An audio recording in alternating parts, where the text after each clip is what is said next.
Tick-tock, time to rock. Good evening, good afternoon, good morning to everyone who's watching from all over the world. I'm your friendly neighborhood philosopher, David Wood. And with me now is the mighty one, Hatun Tash. Peace of Christ be with you, brother. How are you? Good.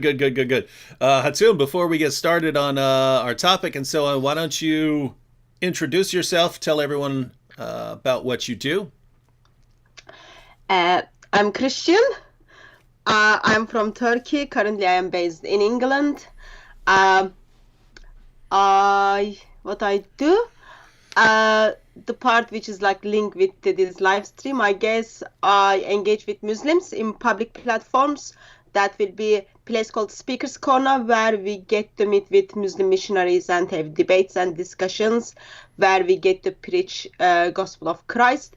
Also, I do lots of street preaching and Bible studies in the mosques or around the mosques. Mm-hmm. All right, and I'm trying to think. Are you the only woman I've ever had on the live streams with me? I'm sorry if that is the case. Oh, no. I did have Karen Cross speaking about abortion on here. I'm trying to think, but okay. Yeah. Now this is it's very interesting to have Hatun on with us because a lot of us think that she's the one who actually is causing even Muslim scholars to admit and acknowledge the differences in the various versions of the Qurans that exist around the world today. And we'll talk a little bit about this later, but Hatun did this basically by collecting Qurans from around the world and putting them in the faces of Muslims and saying, is this the same word as this? Oh, it's not? Then these are different Arabic Qurans, aren't they? And to this day, Hatun, whenever I play video clips of you showing these different versions of the Quran, like clockwork, almost 100% of Muslims that I show this to will say, no. Those are just different translations. There's only one Arabic Quran. When you show people those Qurans, are those different translations or are those different Arabic Qurans? So they are different Arabic Qurans. Their name is different. Text is all Arabic inside, but in somehow, even though Muslims see it's Arabic, they want to express that it's the same. Or if they haven't seen in a physical copy, they would say, oh, it's just a translation from one Arabic to another Arabic. Or the verse is, actually, I wrote them. Mm-hmm. Yeah, and I I hear that too. You printed all of the, how many you're up to now? Like 37. 37 different Arabic Qurans. And yeah, I've heard that. If people finally acknowledge, okay, those are actually different Arabic words there, they'll say nope, she's a liar. She went and printed up all these different Qurans herself and is changing words. And by the way, it's a little side note. The people who tell me that, the people who say that, they reveal something about the way they think, right?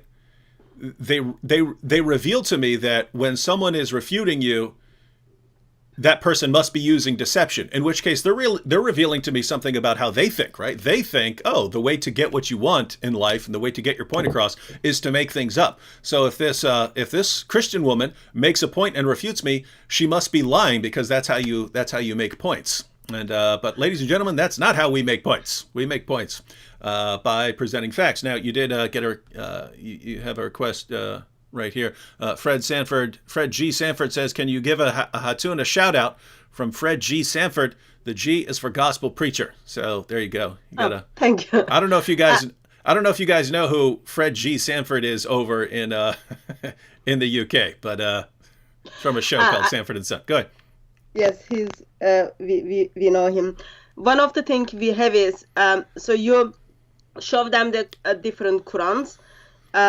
First, they would kind of look at it, and then they know it is different. Now, they try to first of all justify it, Mm-hmm.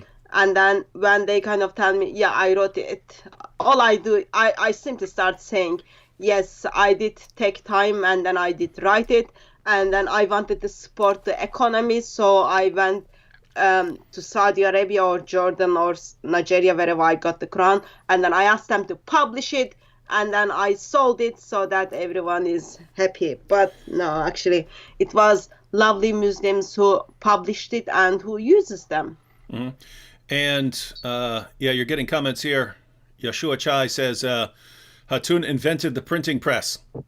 And so, yeah, Yes. I really think they're going to have to ultimately accuse you of building a time machine and being a time-traveling Christian apologist and evangelist, and going back in time and using your fake Qurans that you printed up to trick a bunch of Muslims into thinking that there are all these different versions of the Quran, and to using different versions of the Quran in different places around the world.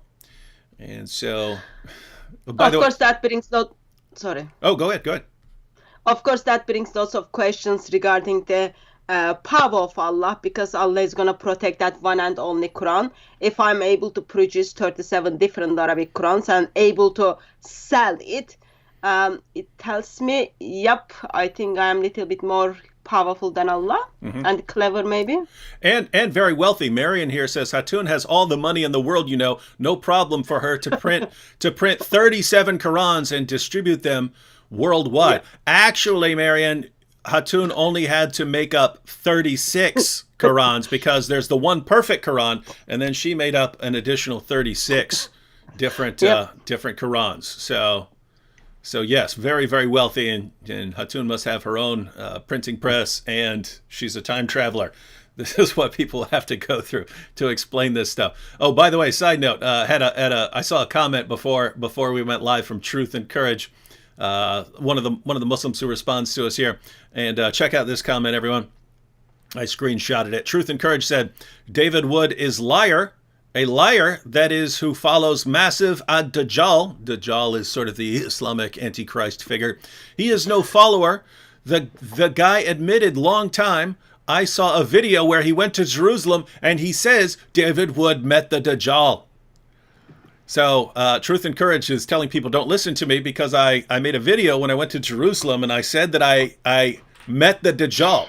So notice, don't trust David, don't believe him. He admitted that he met the Dajjal.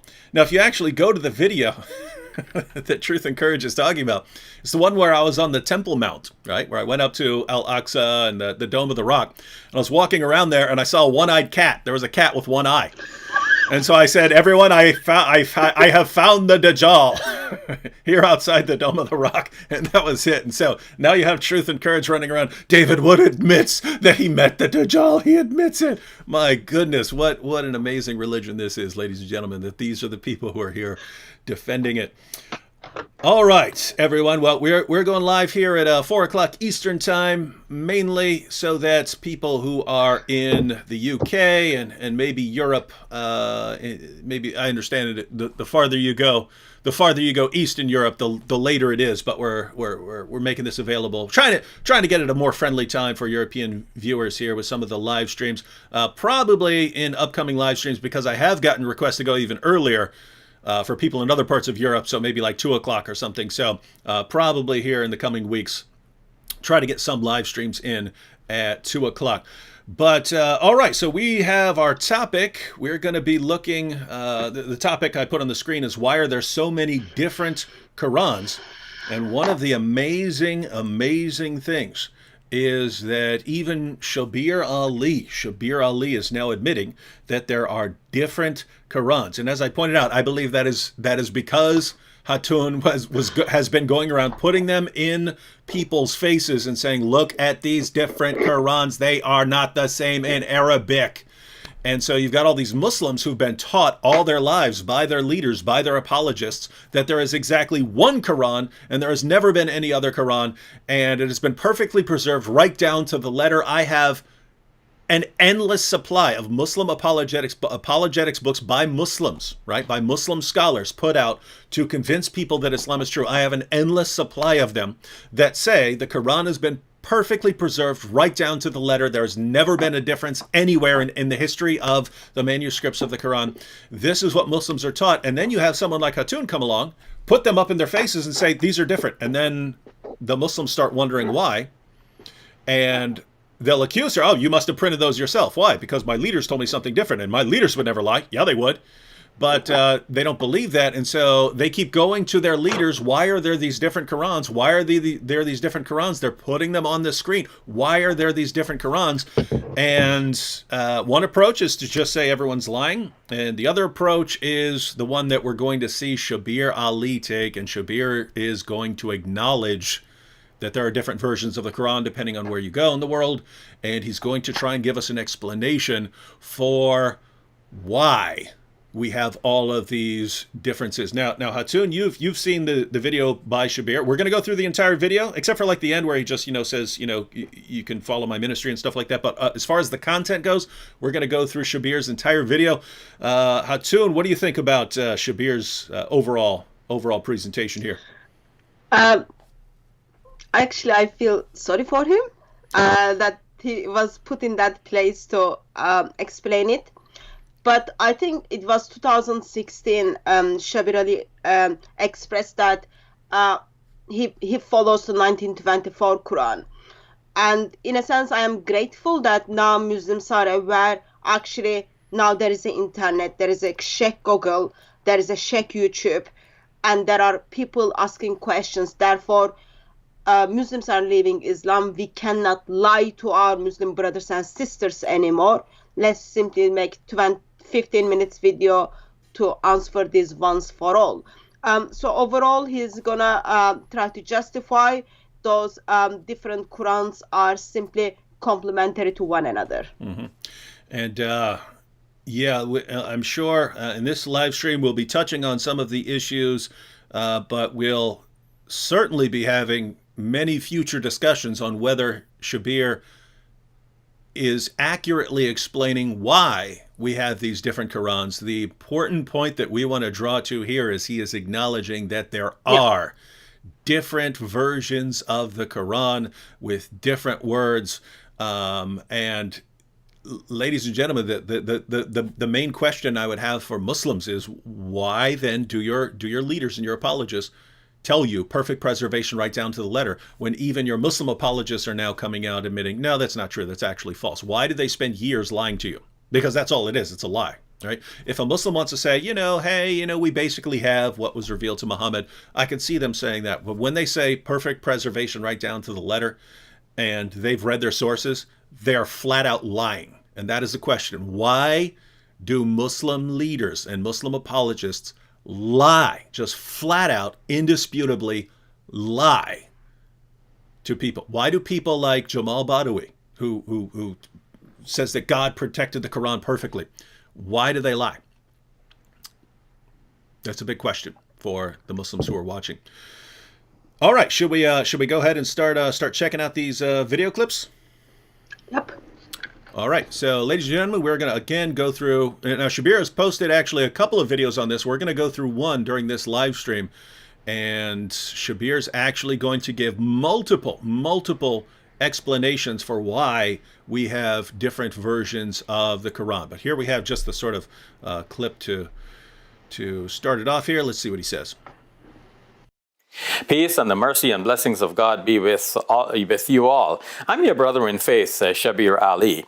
In this segment for Let the Quran Speak, I want to discuss with you the history of the rise and development of readings and manuscripts of the Quran.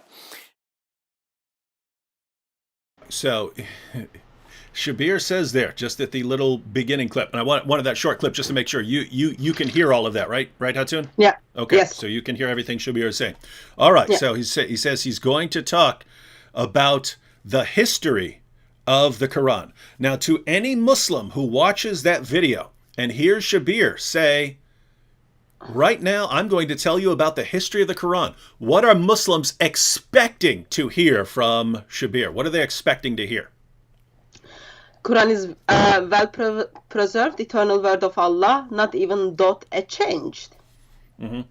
And that, so the history of the Quran is pretty simple, according to what we hear from Muslims, right? There is one Quran given to Muhammad, perfectly preserved today, dot by dot, letter by letter, sound by sound. It's exactly the same what we are reading. And so it's a very, very simple history of the Quran. Muhammad revealed it to his followers. A ton of his followers, at least dozens, possibly more than 100, they all memorized it word for word from the mouth of Muhammad himself.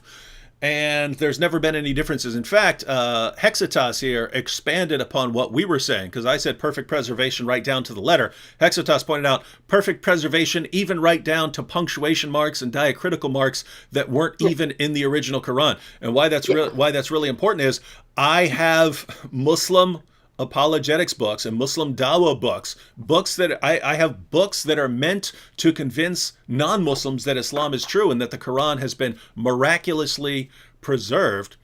And they will say no difference even in the diacritical marks, even those little dots and stuff. No difference even in the diacritical marks. And why that's interesting is, as Hexitas points out, in the original there weren't diacritical marks. So what in the world are you talking about here? They're entire. It's like lie upon lie upon lie upon lie upon lie. So very interesting stuff. But yes, ladies and gentlemen, if the Muslim scholars and Muslim apologists are correct, this should be very simple from Shabir. Ladies and gentlemen, the Quran was revealed by the Prophet Muhammad sallallahu alaihi wasallam to his companions. They wrote it down, memorized it, so that you had two ways of confirming the Quran, and there's never been any difference ever, right down to our time. That's what we should be hearing. But guess what? Christians are saying other things. You'll hear Christians like Hatun and Jay Smith, and they start talking about the 1924 Cairo edition and this sort of thing, and they start talking about the different versions in different parts of the world, and they start talking all this crazy stuff that shows that they're a bunch of liars. Shabir's going to set the record straight, ladies and gentlemen. All right, we ready to go? Yep. All right, let's see what Shabir has for us. Today, most Muslims read the Quran in a text that is referred to as the Egyptian edition of 1924. That's how scholars refer to it. Most Muslims may not have realized that this is the designation for that manuscript, for that text to Muslims in general. This is just simply the Quran. But this is not the only text of the Quran that is read throughout the world. In North Africa, there is a slightly different text that is based on a slightly different reading, mostly corresponding to what we read in the rest of the world, but with some slight variations that do not affect anything that Muslims believe and do not have any major impact on any Muslim practices. And then too, in some parts of Africa, there is another reading of the Quran and a matching manuscript that is prevalent. And here too, we find some slight variations that do not affect Muslim beliefs and do not affect Muslim practices in any significant degree. Wow, wow, wow. So much packed into that. And Shabir's just getting started here, ladies and gentlemen. But notice he starts off by saying most Muslims follow the 1924 edition of the Quran. Hatun, that's something I've heard for years. I've said that for years. Jay Smith has been saying it for years. You've been saying it for years. I've heard Christians say it over and over and over and over and over again. When we say it, Muslims say, what are you talking about? We follow the original Quran as laid down by Prophet Muhammad. What are you talking about, 1924? The 1924 is the same as the Quran that was during the time of Prophet Muhammad. That's what we hear, and now you have Shabir Ali. Actually, what Muslims really follow is the 1924 Cairo edition of the Quran. This is amazing stuff. What do you think of Shabir here? And then, of course, he explains that actually they are not even aware of that. They are following the 1924 Quran. I think it might be helpful for us to give a little bit help to Shabir Ali. So 1924 Quran, 10th of July 1924, it has been officialized in Cairo.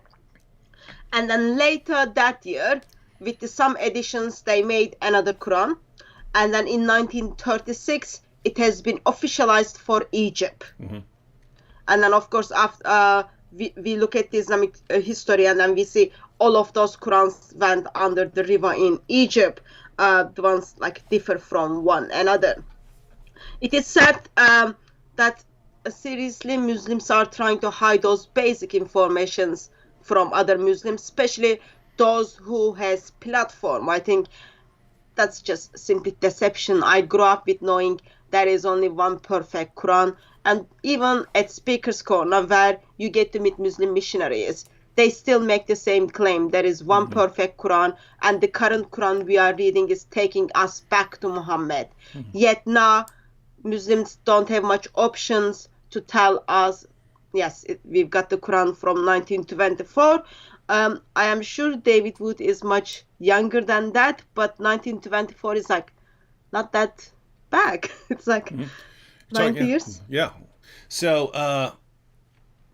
now earlier you said you feel sorry for Shabir Ali. I'd like you to explain what you mean by that, because I feel sorry for him, but I feel sorry for him because he's going to catch a backlash from Muslims. He's going to catch a backlash from his. Is that what you meant? Yeah. So there was a debate in England 2016, I think, or 2015, between Shabir Ali and Jonathan McLatchy, and there was a question on the Quran has been asked. In that question, in that time, Shabir Ali said he follows 1924 Quran, and then suddenly Muslims in the room start showing him a note to just simply telling him unpack what you meant, because that was a very big deal. Since then, he's not that much favorite anymore. But now, I don't know, but probably he's already getting messages from Muslims that why this information is public. One of the different things between Muslims and Christians is, if I make a mistake, and I do lots of mistakes, by the time from Speaker's Corner to home, I even get phone calls on the train because I said something at Speaker's Corner that was theologically wrong, or I misrepresented. That video already went up on YouTube. Christians would call me and then tell me that I made a mistake, and they would explain it to me. And following week, I have to turn up there, and then I would say, I'm sorry, I stand corrected. But one of the things with Islam and with Muslims is you don't express those things publicly.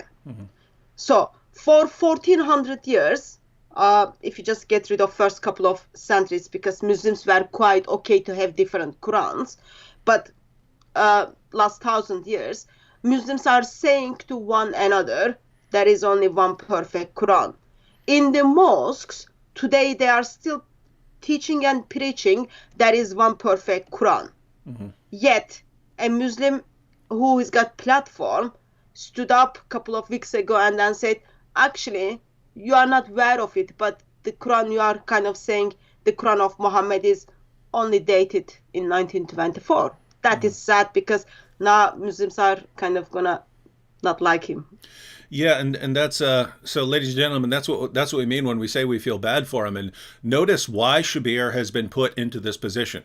He's been put into this position because Muslim scholars and Muslim apologists have been lying to Muslims for centuries, telling them perfect preservation right down to the letter. And now, notice, it's Christians who are the ones going through the Muslim sources, going through the Muslim manuscripts,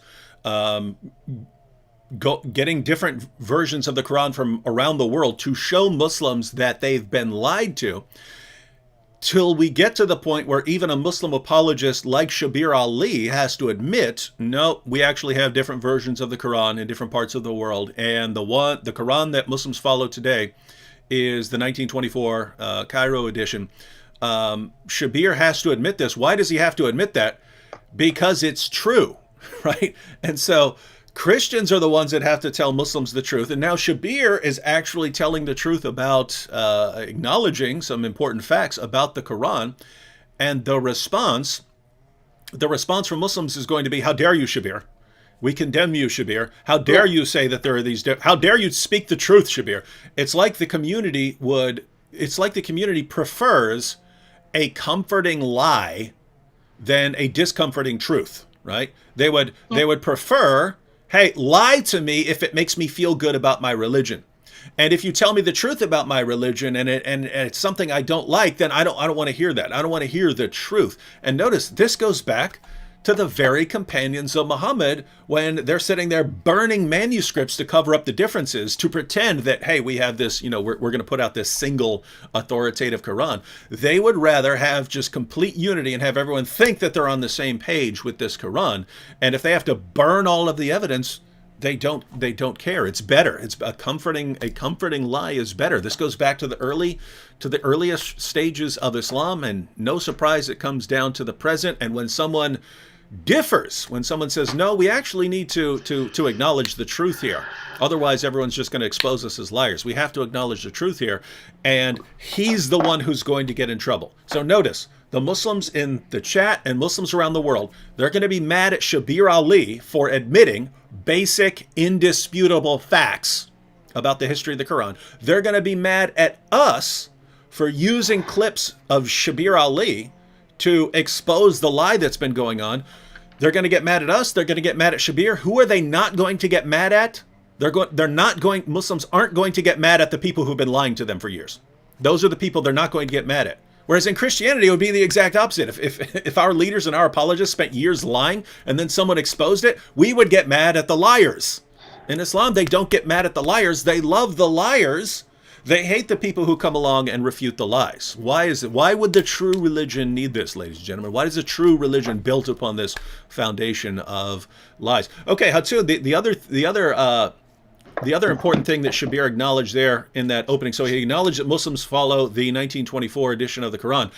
And then he pointed out that he made it sound like there are two additional versions of the Quran. One, it sounded like he was from Northern Africa, and one from Africa. Somewhere mid-Africa or something like that. He's acknowledging that there are these two alternatives, and there are differences. There are different versions. They're different Arabic, but they're basically the same thing. You don't get a different version of Islam from them. Now, is that the complete story, or are there even more than those two extras? That's little bit of introduction of the story. But I just want to kind of share something. I know this is not linked with the topic, but hopefully it will help audience to kind of see how serious it is. On Sunday the 17th of May, I had a Skype meeting with someone from Saudi Arabia, a Muslim who has been there for all of his life. He went to Kaaba. He spent lots of time around it. He even drank Zamzam water. And a couple of years ago, he comes across with some of YouTube videos, and then he starts following things up. And on the 17th, when we talk, he was simply screaming at me why Christians are telling him that Islam is false.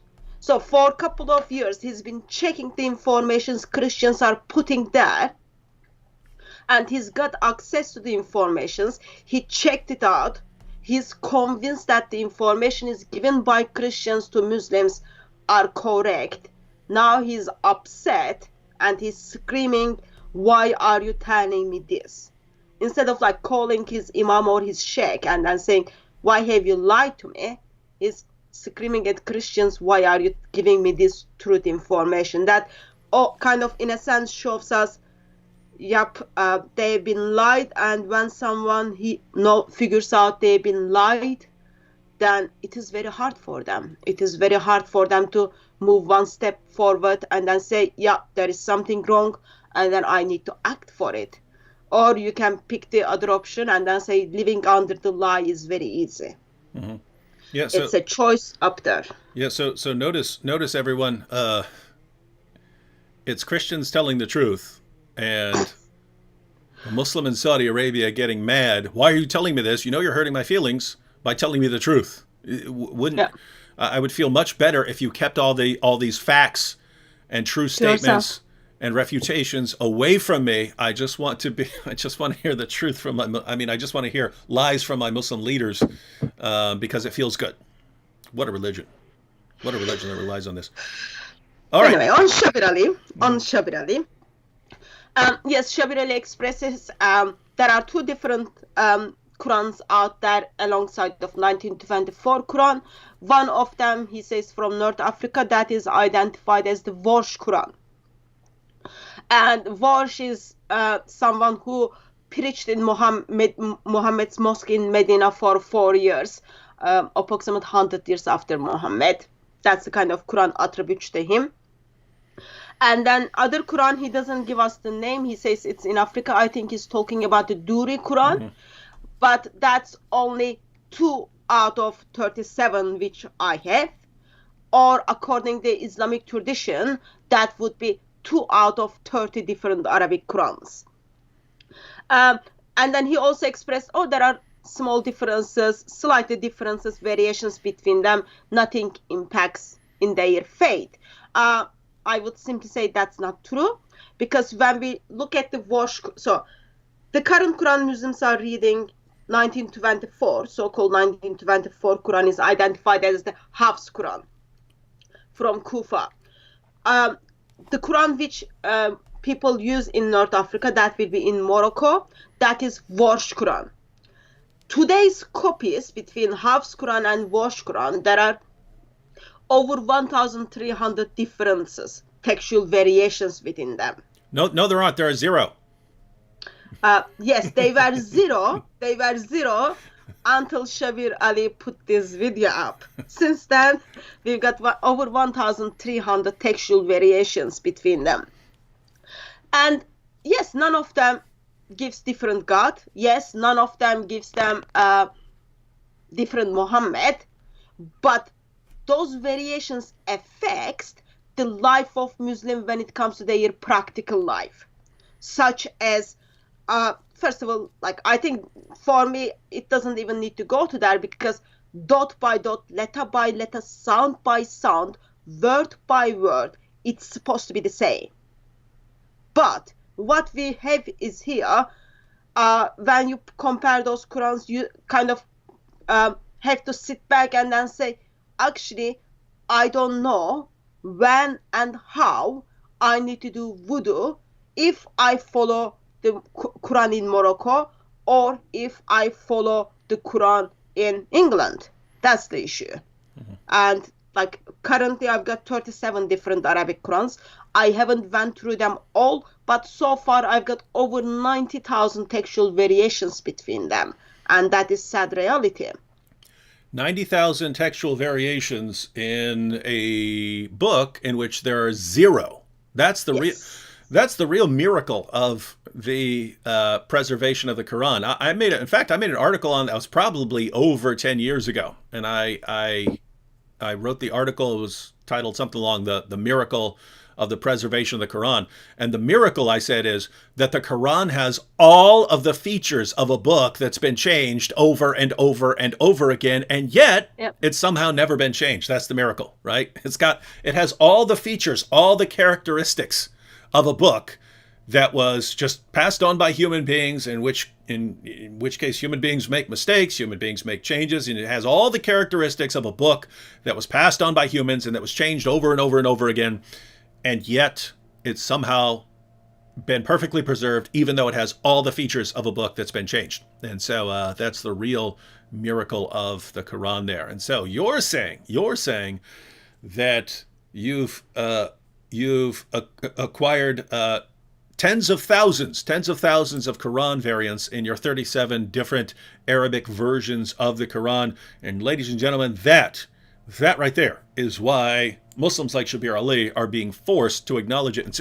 And so notice, going back to why, Shabir Ali is going to get in trouble over this. Shabir's going to get in trouble over this, but from Muslims, not from us. We think it's a mark of integrity to actually acknowledge certain facts.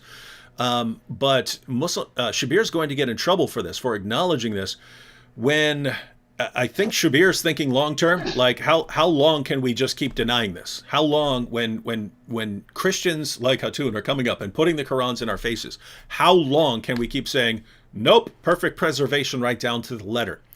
And Shabir is acknowledging this. I think Yasser Qadi is realizing this, and they're realizing we can't just keep saying perfect preservation right down to the letter. It's not going to work. But again, Muslims, I don't know why. I don't know why this won't affect your confidence in your leaders and apologists in any way, right? It's like, because I see this in these live streams, right? You'll hear something from your Muslim apologist. You'll come here, use it in the chat. It'll be completely refuted and destroyed. We'll expose your leader or your apologist as a complete liar. And then you'll come back the next day with your next claim from your Muslim apologist, the next thing you heard from your Muslim apologist, right? And we'll expose that as a lie. We could do this 487 times, showing that your leaders are just flat out lying to you, and you'll keep mindlessly believing anything they say. And so notice here, again, you can go to almost any Muslim apologetics book, any Dawah book, it'll say perfect preservation right down to the letter. When you open up that book and you read that, and then you hear even Shabir Ali now admitting, nope, there are different versions of the Quran, definitely has not been perfectly preserved. How do you not say, well, I don't trust those guys anymore? If they were telling me lies about that, why am I going to trust them about other things? How does that not enter your mind? That would be the first thing that, if I were a Muslim, that would be the first thing that entered my head. If they were lying to me about that, everything they're saying is under investigation as far as I'm concerned right now. Another thing is, one of the other thing has been recently done is, I don't know if you are able to see the book I am holding. So this is the new book came out, identified as the British translation of the 10 Qiraat of the Noble Quran. So this book simply tells you, yes, there are differences in the different Arabic Qurans, and then author says actually those differences are changing meaning of the word and the sentence. And then he puts together the English translation for everyone to see. Yep, there are differences. And it is put together by Muslim. Mm-hmm. All right, so from that first clip of Shabir, apart from his little intro, from the first actual content clip, he's already acknowledged that Muslims are following a particular Quran, the 1924 Cairo edition, so less than 100 years ago. And he acknowledges that there are two different versions of the Quran that are different from that version, the 1924 Cairo edition, and they're in Africa. So Shabir has acknowledged both of these. Quick comment here. I'm assuming this is a joke. The name is Three Idiots here. But he says, Quran is the only religious book in which God himself took responsibility of preservation. Bible never make such a claim. Isn't that enough to reject Bible? There are so many problems here. That's why I'm assuming this is a joke. If you're saying the Quran takes responsibility for perfect preservation, well, then the Quran is false, because we've seen that the Quran hasn't been perfectly preserved. Second, if you're saying the Bible never makes such a claim, what, that God is protecting the scriptures? Of course it does. And finally, that if you're the problem here would be the Quran, which you say has been perfectly preserved, says that God says that God has protected all of his scriptures, says that no one can change his words, says that he revealed the Torah and the gospel, that no one can change his words, and that the Torah and the gospel are still authoritative. So if we were to reject the Bible, we would have to reject the Quran as well. So again, I'm assuming that Three Idiots is joking here. All right. So should we go on to the next clip from Shabir? Yeah. All right. Ladies and gentlemen, Shabir Ali giving Muslims more history of the Quran that they never hear from Muslims, but have been hearing from Christians for years. And now Shabir is acknowledging what we say. So how do we make sense of all of this? We want to retrace the history of how these manuscripts became divergent. How is it that we have a variety of readings of the Quran and manuscripts to match, or rather even now printed texts to match? Now, today, in a Muslim college in which imams are being trained to serve the community, an imam, if he specializes in the recitations of the Quran, he may be taught as many as 10 different recitations of the Quran. And these 10 recitations complement each other. They basically, again, have no effect on the beliefs of Muslims, and they do not affect in any significant degree the practices of Muslims. So we want to get a grip of this. How did all of this come to pass? So now Shabir is acknowledging that Muslims who go to Islamic schools to learn the recitation of the Quran may learn as many as 10 different recitations of the Quran. We'll learn as many as 10 different recitations of the Quran, but he's saying you don't get a different Islamic belief. And notice he says it doesn't affect practice in any significant way. So he's acknowledging that it might affect practices in certain ways, just not any really major way. Once again, ladies and gentlemen, this flies in the face of everything Muslims are taught all their lives. They're taught all their lives perfect preservation right down to the letter. Notice we barely started the video, and Shabir has already acknowledged no, Muslims follow the 1924 Cairo edition. There are multiple other editions. Muslims who go off to Islamic seminary may learn as many as 10 different recitations of the Quran.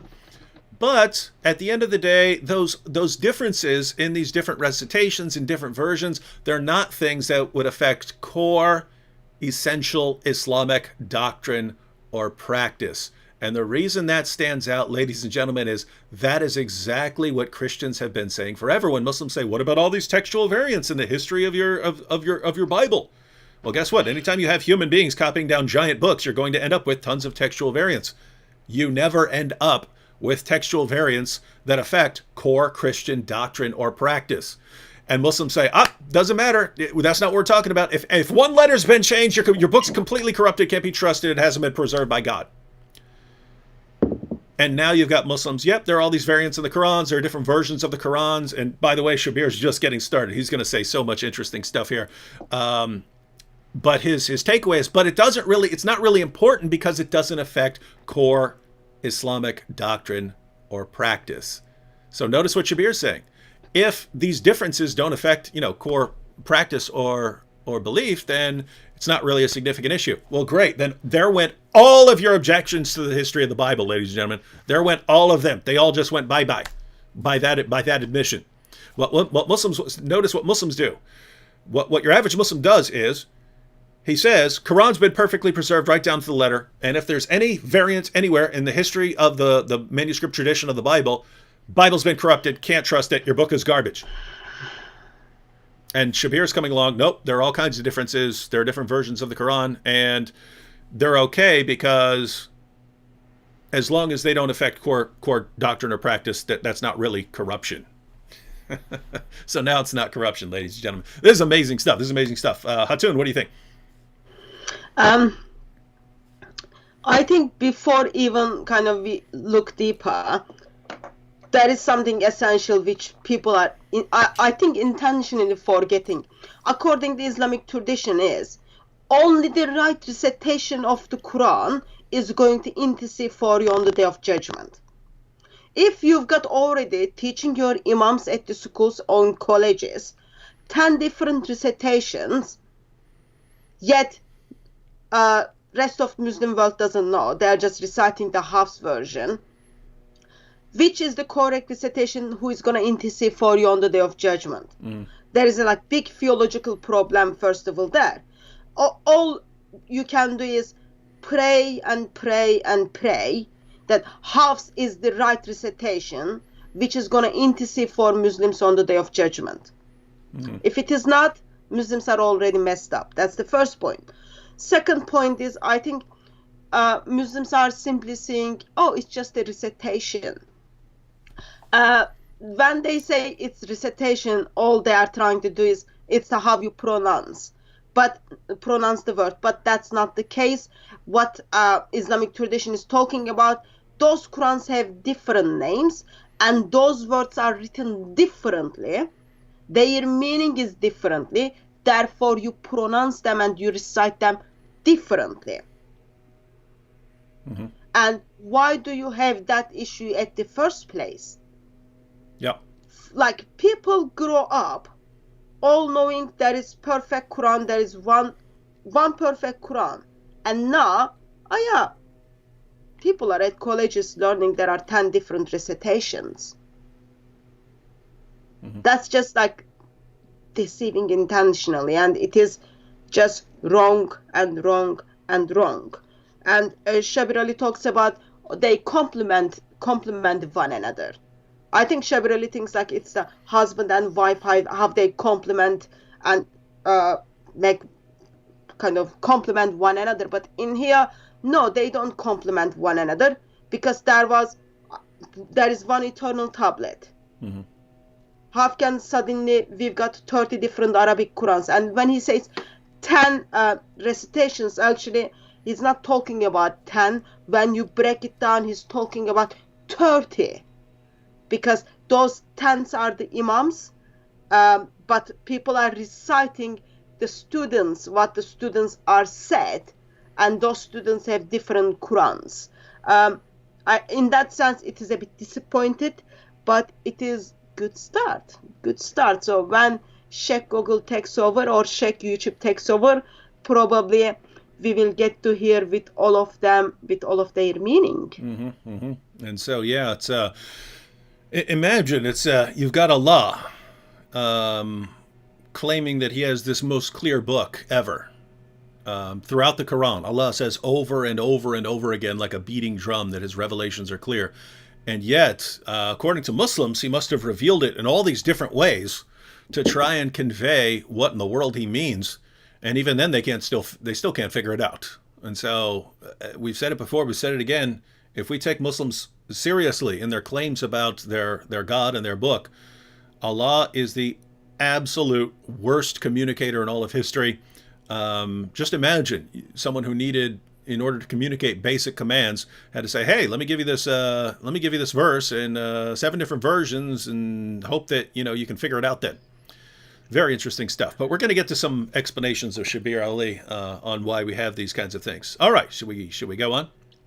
Yep. Ladies and gentlemen, I give you Shabir Ali. Muslim scholars have made sense of this by referring to a tradition according to which the Prophet Muhammad, on whom be peace, said that the Quran has been revealed in 7 ahruf. And I have to come back and explain that term, ahruf. In any case, that tradition says you can recite of any of these, whichever is easy for you. And moreover, that each one of them by itself is complete, and each one serves as a healing. Now, to use comparable language from our Christian friends, we see that sometimes there is the statement, that which is sufficient for your salvation. So it looks like what this tradition is saying is that if you read according to any one of the readings, then this is sufficient for your salvation. And with this in mind, it gives great comfort to the average Muslim knowing that you can read just one of these readings in one text, like, for example, the 1924 Cairo edition of the Quran, and that is sufficient for you as a book of guidance. It is sufficient for you to have salvation, because, again, the various readings do not change anything that Muslims believe and do not affect the practices of Muslims in any significant degree. So, what do you think of that, Hatun? I want to pull up a comment here, but go ahead. One of the things I learned is people believe if you say same thing, and even if that's not true, again and again, everyone will believe that, and people will remember that. So Shabir Ali is saying, none of it's going to affect your eternity. It is sufficient for your salvation. It's all good. And he's expecting everyone to remember that. Therefore, just be confident in the Quran, which one you are reciting. But my basic questions would be, if have you noticed Muslim scholars are thinking that it's not Muhammad, it's not how Allah said, it is the Muslim scholars are trying to argue and trying to figure out how we can justify, now we end up having different Qurans. Mm-hmm. One of the way we can do as a Muslim scholar, we are going to say, we go back to tradition, and then we say, why Allah, in the first place, a man who cannot read and write? Arabs were not good enough to kind of recite one version, therefore Allah felt sorry for Arabs, and then Allah give them one verse in 7 different ways to Arabs, so Arabs can remember that. That's just all like big mess and confusion. And also Muslim scholars simply says actually Aruf has nothing to do how Quran is given in 7 different ways. That will be it. I think follow up the video he will be expressed that this is all Aruf given in one. Yeah, I think he goes on to say we scholars don't even know what the ahruf are, which is amazing because Allah reveals the Quran in these different ahruf, and you can ask 10 different Muslim scholars what the ahruf are, and you get 10 different answers. They don't even know. They don't even know what these things are. So this is interesting stuff. Check out this comment here because this is very typical. Forza here says not differences in the content, differences in pronunciations, but the meaning of the word don't change. It's just like the difference in the pronunciation of Irish English versus USA English. So the difference between these different versions of the Quran and these different recitations of the Quran is like the difference between an Irish person speaking English and an American speaking English. The Irish person would say, "Me frosted Lucky Charms, they're magically delicious." Whereas an American would say, "My frosted Lucky Charms are magically delicious." And you see, those are the only differences we're talking about here. Hatun, is Forza correct here? No. No? So it's more than mere pronunciation. So it is written differently. Therefore, it is pronounced differently, and therefore the meaning is different. Okay? There is a difference saying a book versus books. When I say a book, I'm talking about only one book. If I am saying books, I'm talking more than one book, minimum 2. There is a difference saying you, and there is different meaning and saying they are 2 different things, or fight and kill, they are 2 different things. They are written differently, they are pronounced differently, and meaning is differently. One of the things you can do is I forgot the name of the person who is making the comment. If you just simply get this book. We did have a request. Could you hold that up a little more and give the title of the book, because someone clearly wants the book. So it's Bridges' translation of the 10 Qirat of the Noble Quran. Yes. Okay. And it is from Fadl Suleiman. This book just tells you it is not how you pronounce it. It says meanings are different, and author makes it easy. Meaning is different in Arabic as well as different in English. Okay? Yep. And in English, fight and kill is different. In Arabic, fight and kill is different. In English, book and books are different. In Arabic, that's different as well. Or other very basic question is, Muhammad gets so upset and cries that poor Arabs, they can't even read, they can't even get on with the language. Why would Allah send to one tribe different versions of one language? So that doesn't make any sense. If they're, first of all, we have to clarify. It can't possibly just refer to different pronunciations, because during the time of Muhammad, even people from the same tribe would disagree in their recitation of the Quran. So they're from the same tribe, they spoke the same dialect, and they're using different versions of the Quran. So this isn't simply different pronunciation. But I'd like to point out, Forza, if we actually go through, when we're talking about, you basically got different things. One, you have manuscripts today, and you can line up the manuscripts side by side. So if you line up the Hafs and Warsh and so on, you see differences. They're not simply different pronunciation, there are different words there, right? But if you go back to Muhammad's early reciters of the Quran, people like Ibn Masud and Ubay ibn Ka'b and so on, you find things like this. So if you read Surah 33, verse 6 of the Quran, It says in the version you have today, the prophet is closer to the believers than their own selves, and his wives are their mothers. So that's what it says. The prophet is closer to the believers than their own selves, and his wives are their mothers. Right? Let me read to you a comment from Yusuf Ali's translation of the Quran when he adds a comment at the bottom. Here's his comment. In some qiras, like that of Ubay ibn Ka'b, occur also the words, and he is a father of them, which imply his spiritual relationship and connection with the words, and his wives are their mothers. So notice, if you read the Quran today, it says, prophet is closer to the believers than their own selves, and his wives are their mothers. But if you went to Ubay ibn Ka'b's version of the Quran, it says, and he is a father of them, meaning Muhammad is your father. Your sort of spiritual father, spiritual sense. The words, he is a father of them, are not in your Quran. They were in Ubay ibn Ka'b's edition and a couple other editions, a couple other versions of the Quran. So, I feel, I'm shocked that we even have to say this. Is a verse of the Quran that says, and he is a father of them, and a verse of the Quran that doesn't have that, it doesn't say he is a father of them at all, is that a different pronunciation? Is that a different pronunciation? One has the words, and he is a father of them. The other doesn't have the words, and he is a father of them. One has this phrase, one doesn't have the phrase. Is that a different pronunciation? In other words, if you go to Ireland and they say, and he is a father of them, and you come to America and we pronounce it differently by not saying anything, are those the same things? Are those different pronunciations? Or are those different words? Forza. I'm saying Sforza. Notice, it's so frustrating.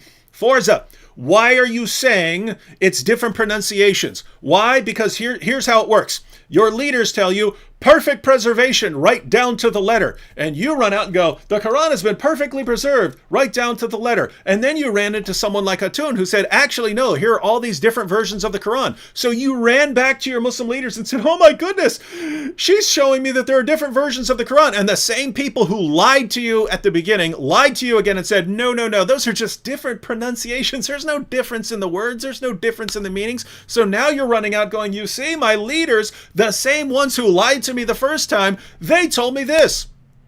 It's false. It's false. As this live stream continues, I'll give you example after example after example after example after example of changes to the Quran from your own Muslim sources. What does it take? What does it take for you to realize that your leaders are lying to you? Because apparently they could tell you absolutely anything and you'll just believe them, no matter what. This is amazing. And now you've got Shabir Ali even admitting that there are these differences. And he's not talking about pronunciations. Forza, go ahead and ask Shabir Ali, are you just talking about differences in pronunciations? That's not what he's talking about. That is most certainly not what he's talking about here. So try to break out of this box that your leaders have put you in. Try to break free of these mental chains that keep you from ever thinking rationally about these topics. All right, Hatun, anything else before we go on? I don't know if it's possible, but I'm going to kind of share a screen with you. I don't know if you are able to. Are you able to see my screen? So I've got like a book on my screen. No, yeah, let's see. Yes, I can put that up. All right. So this is the picture from the book, which I just show it to people. Okay. Just to make a point, actually, it's not the pronunciation. It's not like Irish people pronounce things different from the American people. Mm-hmm. So Muslim author is telling me, this is like page 4 of the book. He just like started the Quran, okay, just page 4. Chapter 2, verse, it's too small for me to see, verse 35. He says, because Arabic is different, Arabic is pronounced differently. Arabic has been pronounced differently. Therefore, this word where it says, yet Satan made them sleep, okay, that's Arabic word. This is the English translation, if you think this is the Irish English, okay. When you come to the US English, it says, yet Satan removed them. So your Muslim scholar thinks actually that it does change the meaning. It is not just Irish pronunciation versus US pronunciation, it does change the meaning. Therefore, I need to express that. And then he tells me, which Quran is that so? It's not even Hafs Quran or Warsh Quran. It is in Hamza's Quran. And you haven't heard that because your Muslim scholars did have not chance to explain you to that. So in Irish, while you say, Satan made them sleep, you move to the US and then you say, Satan removed them. And when you look at the context, actually there is a theological issue there. But that is just the pronunciation from Ireland to US. Change the meaning of all. If you are able to not share my screen now, I'm gonna kind of get rid of that, so I don't want all of my files to be on YouTube. You're good. Okay. It's back to us. Okay. All right. So notice, ladies and gentlemen, Muslims keep coming with what their leaders tell them, and over and over again, what their leaders tell them are lies. People like Shabir Ali are acknowledging. They're not coming out saying, "Oh, you've been lied to for years," but if you actually put together what he's saying with what you've been told, it's clear that you've been lied to for years. And how do the Muslims respond? By telling us what their leader said again. Wow. Or you get the Muslims who looks at those differences, they see it, and they want to do nothing with Islam, as well as they don't want to follow their imams and their scholars anymore because they have been lied. By their imams, by their scholars, by their mother and their father, and now they've got nothing to do with Islam. They don't want to do anything with Islam. Therefore, what we see is, Shabir Ali sees there is a need to just make a video to explain what's happening behind the doors. All right, should we go on to Shabir again? Yep. He's going to keep giving us some awesome content here. Thank you, Dr. Ali. Here we go. So it's not like one of these readings is going to tell you that there is only one God, and another reading is going to say, hey, wait a minute, there is another God along with God. No, the central beliefs of Muslims are all unaffected by these variety of readings. But now, the tradition says that the Quran has been revealed in the 7 modes. Now, I said ahruf previously, that's an Arabic word, and the singular is harf, which means letter. So it literally means 7 letters. But this word could also mean edge. The word harf could mean edge. So maybe it means 7 limits. And in fact, Muslim scholars have not been able to define this term with any unanimity. And a wide variety of opinions have been given as to what this term means. What does it mean to say that the Quran has been revealed according to 7 edges or 7 letters?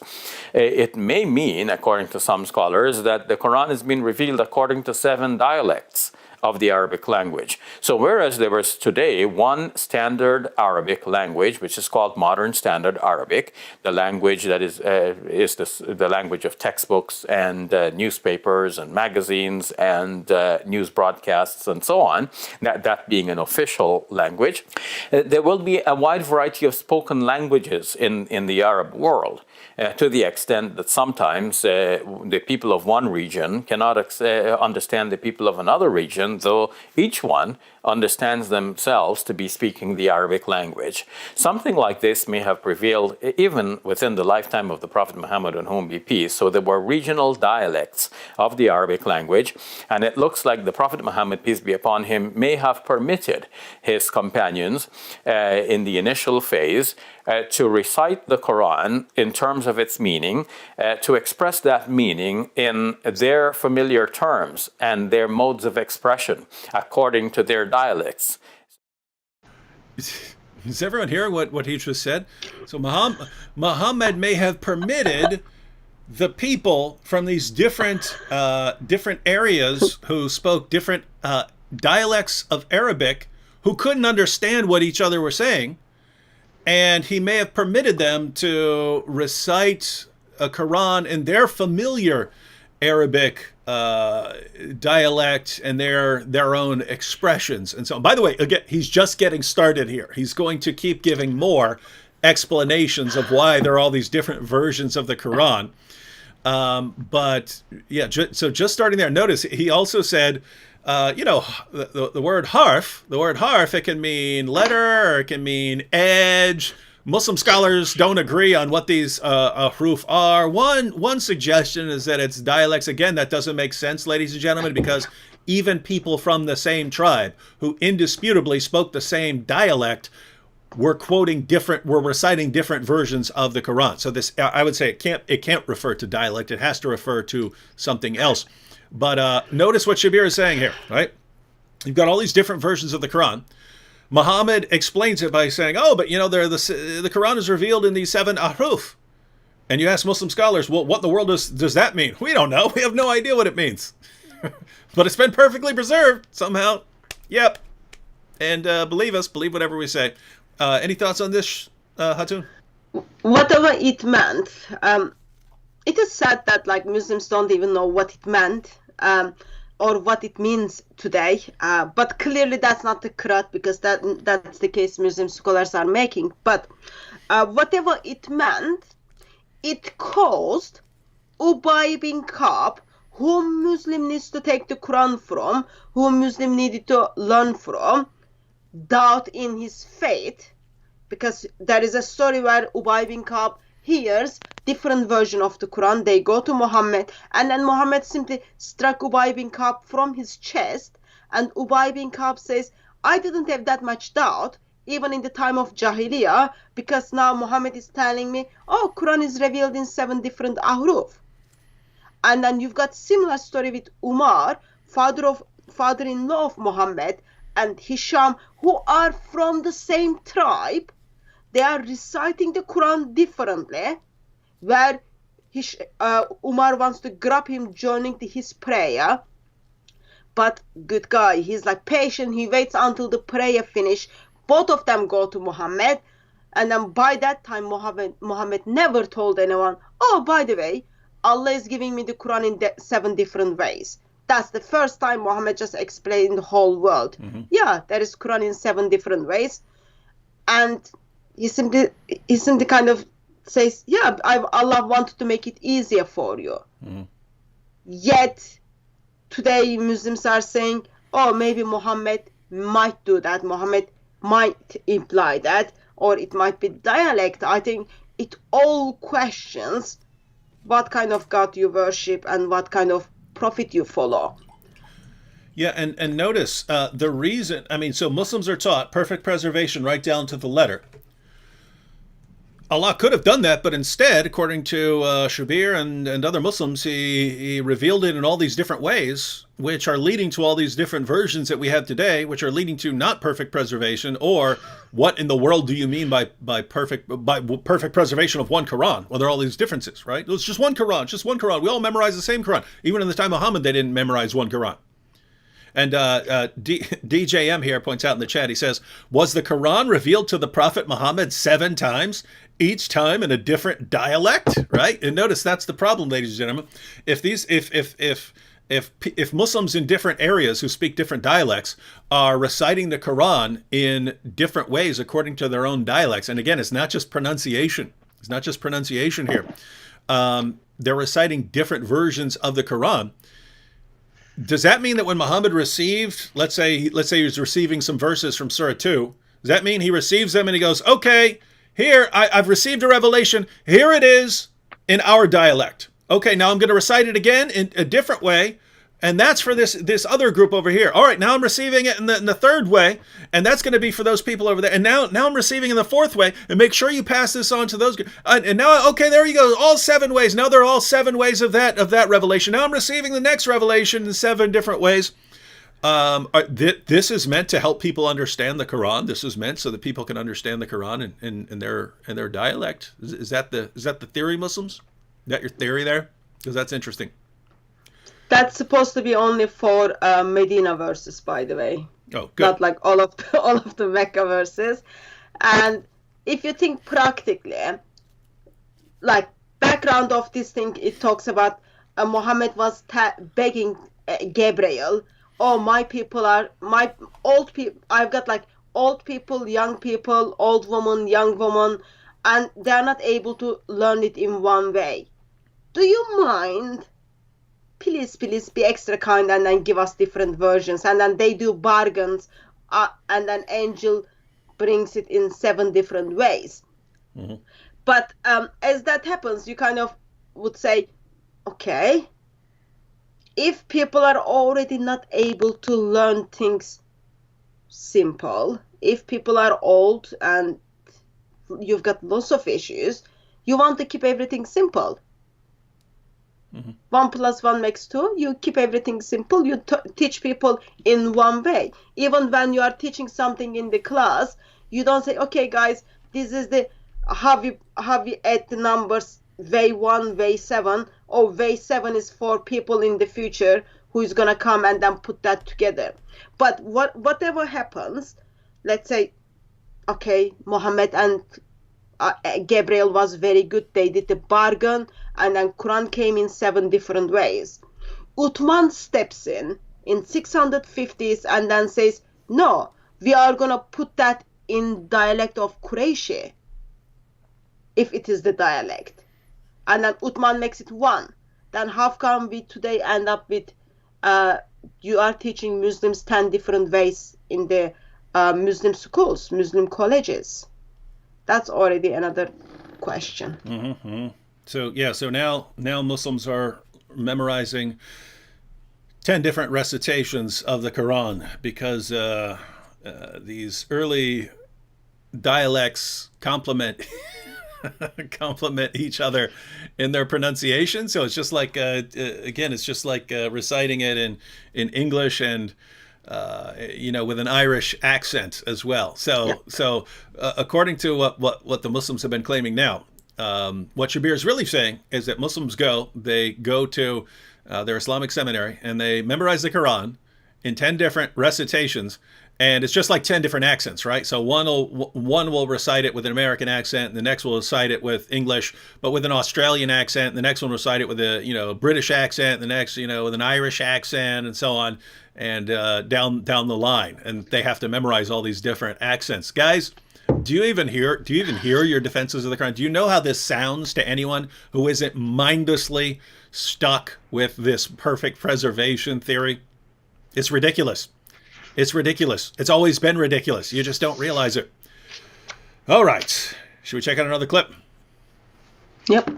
All right. Back to our good friend, Shabir Ali. So we must now think back to that time and how it is different from our present time. In our present time, we have the Quran coming at the end of a long period of historical progression leading to our present time. And in our present time, we have people who are specialized in the Quran. They devote their lives to studying the Quran. So they have every tool and apparatus at their disposal to make sure that they're reciting the Quran in a very precise way. And we want to insist on the precise recitation, because if everybody goes changing the Quran this way and that way, eventually it can go way out of whack, and one would lose the essential message. However, this situation that we encounter now is different from the situation in the lifetime of the Prophet Muhammad, on whom be peace. In our present situation, we lay a great emphasis on preserving the Quran letter for letter, word for word, because we want to make sure that nobody's going to change it. In the time of the Prophet Muhammad, on whom be peace, the most important impetus was to ensure that the message of the Quran would be absorbed and put into practice and taught to others. So the precise words, which are the vehicles through which the important teachings are being disseminated, were not so important. The teachings were important, but the precise words to preserve them were not of paramount importance. They did not trump in importance the need for the message of the Quran to be absorbed, to be practiced, and to be taught by others. Wow, wow, wow. Wow. Wow, wow, wow, wow. So now we're moving into Shabir's second explanation. So the first explanation for why you have these different versions of the Quran is that you had different ahruf, which we don't know what that means, but maybe it means dialects, but we can't say. The word means edges or letters. The Quran is revealed in 7 letters or 7 edges, and we don't know what it means. One theory is that it refers to dialects when it can't actually mean dialects because people who spoke the same dialect had differences as well. So that's one part, but that's one part of it. That's one part of why there are different versions of the Quran. The second explanation from Shabir here is that while Muslims today are obsessed with the precise wording of the Quran, during the time of Muhammad, they didn't care so much. Their main focus was to get you to understand the message and the command that's being given to you. So, you have to pray, or you have to do this, or you have to do that. The main thrust was getting the gist across, right? Just get the gist. Just get the idea here. You don't need to learn precise wording. Who cares about that? Who cares about the precise wording of the Quran? So notice if you're understanding what Shabir is doing here, he's basically saying that Muhammad would reveal it to his companions. Muhammad would reveal a verse to his companions. His companions would then go tell other Muslims who aren't right there what Muhammad said, and they're not saying exactly what he said. They're just giving the kind of meaning. Oh yeah, he said we need to pray, right? But these other Muslims would memorize it in the way that was told to them, not the precise way that Muhammad revealed it. And so what they ended up with was those Muslims who heard the Quran from so-and-so, who heard it from so-and-so, who heard it from so-and-so, they're not reciting it the way Muhammad revealed to it. They're reciting it in a different way. And what happened after that was, they memorized it in this way. They memorized the Quran in a way that didn't come from Muhammad. It came from someone who's just kind of giving them the gist of the meaning. And Shabir's going to go on to say that later they had to deal with this because now people have the Quran memorized in all these different ways. And that's why Uthman has to crack down and say, well, we need to do away with all these other ways of reciting the Quran that just give the gist of the meaning and not the precise wording. So notice, Muslims of the world, according to what Shabir Ali is telling you here, it's Muslims today who are obsessed with precise wording. During the time of Muhammad, no, just get the basic idea. Get the basic idea of what the Quran is saying, and that's enough for you. And you can memorize the basic idea rather than the precise wording. What are your thoughts on this, Hatun? Just a question. What is this message of Quran is? I really still don't understand the message of Quran, which early Muslims had to focus on. Mm-hmm. That's just something question mark in my mind. But so today we've got printing press. Today we've got check Google. If the words of the Quran is being changed, it is very easy to spot it and then correct it. Mm-hmm. But in 7th century, we didn't have that luxury. So I would think, it should be more important in 7th century versus in 21st century. But according to Shabir Ali, people didn't care about dot by dot, letter by letter, sound by sound, word by word application of the Quran. But in 21st century now, since we've got Sheikh Google, since we've got printing press, we need to know what it is, dot by dot, sound by sound, letter by letter thing is. Yeah, so everyone, I hope you're getting all of this, because notice, according to Shabir's theory, the Quran gets more clear over the centuries than it was at the beginning, right? It starts off as a jumbled mess in 7 different dialects where they're giving 7 different versions of the Quran, even though we don't even know what those versions are, even if they apply to dialects. But there are these 7 different ways of the Quran. The Quran is revealed in 7 different ways. And in addition to that problem, separately from it, people didn't have to memorize any precise wording, even of those 7 different ways of reciting the Quran. They could just memorize the important point or the gist, and they could actually memorize it and recite it, because the important thing was to understand what Allah is telling you to do, not any sort of precise memorization of the Quran. It's later Muslims who become obsessed with getting the Quran exactly right. But Muhammad's own generation, the generation of Muhammad. Muhammad and his companions, they didn't care about the precise wording so much. So notice, it's later Muslims who decide what the precise wording is. And they have to say, oh, no, we think you were just quoting the gist. We think you were quoting one of the different ahruf. Yeah. So let's go with this one. And they do this over time until you finally get down to the 1924 Cairo edition of the Quran, and they finally figured out what the real Quran is. And that's the one that's been perfectly preserved for all time. Guys, do you understand what a mess this is? This is a mess. It starts off as a mess. It's still a mess today. And Muslim leaders are saying there's no mess here, perfect preservation. Everyone knows it. Everyone believes it. This is amazing stuff. This is wild.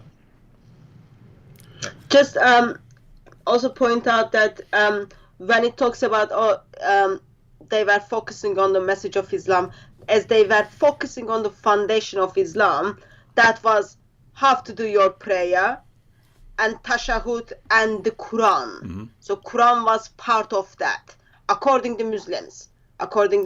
But it all messed up. Of course, Muslims have to defend. No, it's perfectly preserved. It is all complementary to one another, because if it is not perfectly preserved, that means Allah failed. Mm-hmm. That means Islam is failed. That means you have to give it up. That goes under that logic. Mm-hmm. We have a comment here. It says, Shabir Ali is on the Israeli payroll. He is lying for money, according to Anonymous Ali on my channel. So Shabir is now being accused of being on the Israeli payroll for saying, notice. I thought that was you in the beginning. Notice the Israelis so now the Israelis are paying Shabir Ali to tell Muslims the basic facts about their Quran. So now the Israelis are in on telling Muslims the facts about the Quran, because Muslim leaders just won't do it. Muslim apologists won't do it. The Muslim leaders and apologists will only lie. And so now the Israel is paying Shabir Ali to speak the truth. This is awesome stuff. All right, should we go on? Yep. All right. Shabir keeps giving us. Shabir is the gift that keeps on giving here.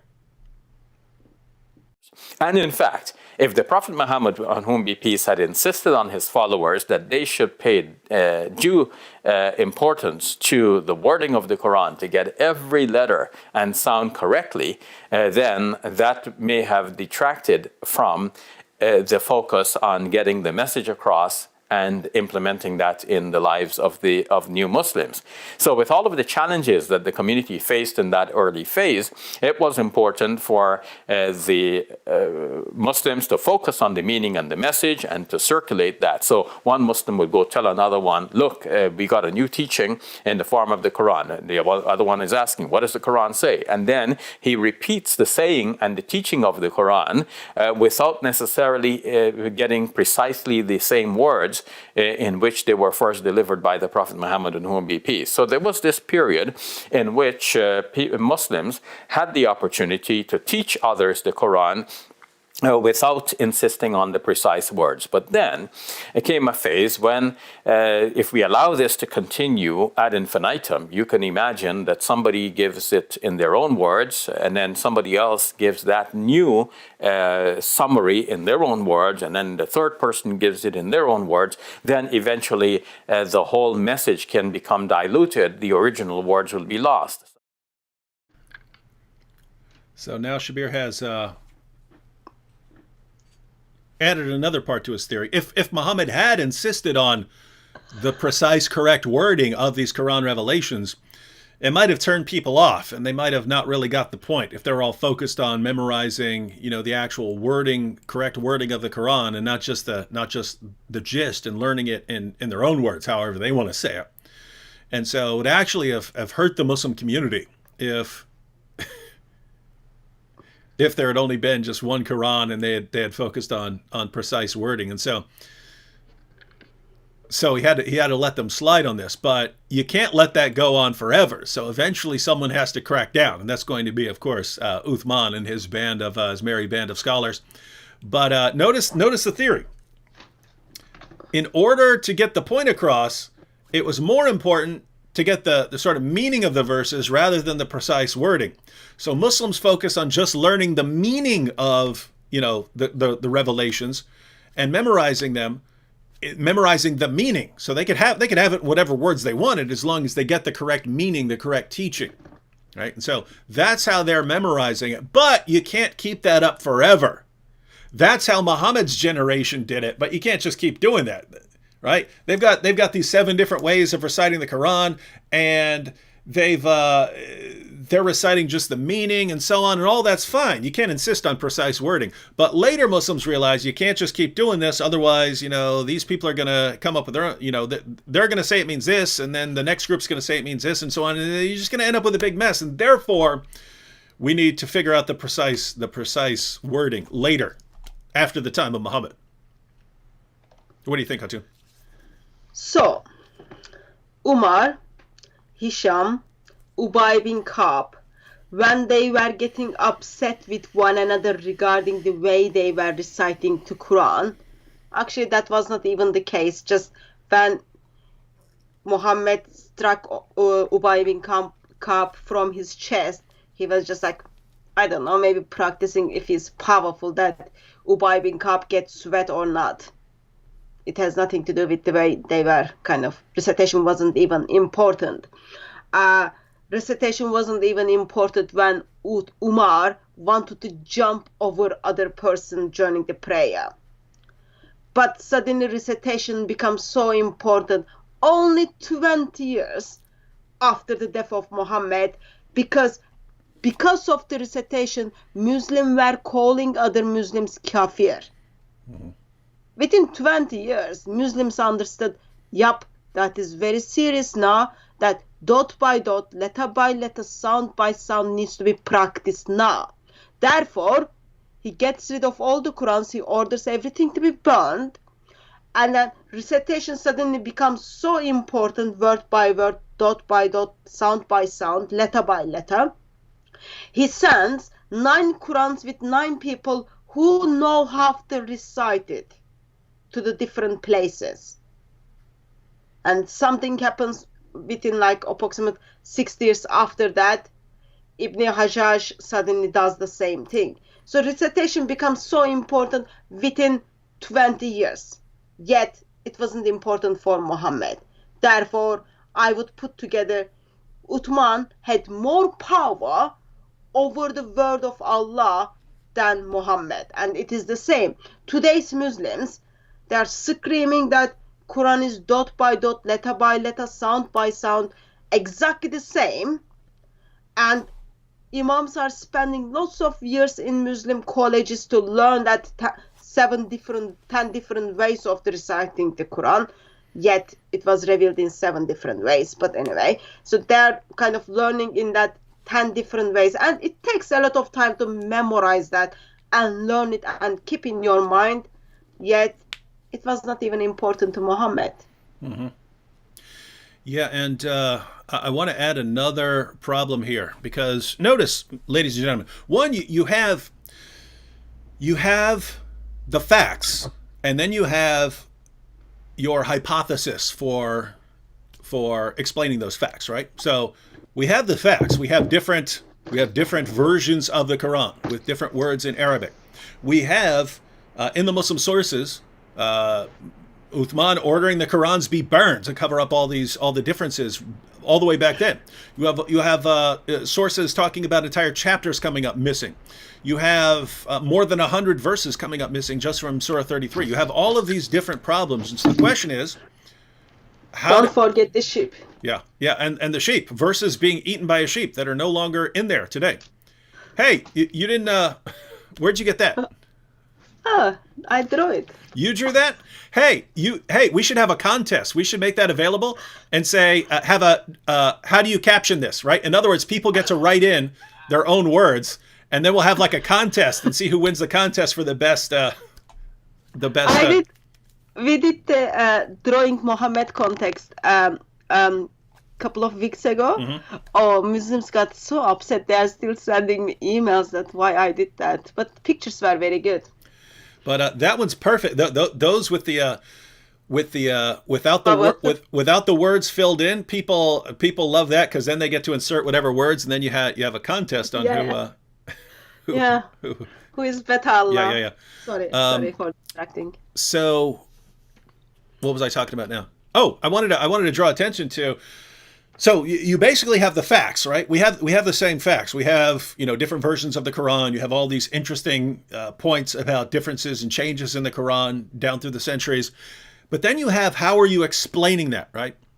Shabir is explaining it by saying, well, maybe lots of Muslims were just allowed to, memorize the gist, and that's how they ended up passing on the way they memorized it, which wasn't the precise wording, and so they ended up with these differences, and that's why Uthman eventually had to burn all these things. Keep in mind, that's not what the Muslim sources say. The Muslim sources don't say, and Muhammad revealed it, and then people just memorized it in whatever way they want, right? That's a theory that Shabir is using to explain the evidence, right? But there are problems with Shabir's explanation. There are problems with Shabir's hypothesis, namely that even the best reciters of the Quran did not agree with the Quran that was put out. So I'm just going to give one example because we've been going an hour and a half already and we still have a couple more video clips to get through. But let me give you one example. This is Jami' at-Tirmidhi, number 3104. And this is actually a long section. I want to get to this point, this quotation at the down towards the end from Ibn Masud. Right? So this is a quotation from Ibn Masud here. Now, who is Ibn Masud? Muhammad was asked, who should we learn the Quran from? Muhammad said, if you want to learn the Quran from anyone, learn it from 4 people. And the top person on his list, the best reciter of the Quran, according to Muhammad himself, was Ibn Masud, Abdullah ibn Masud.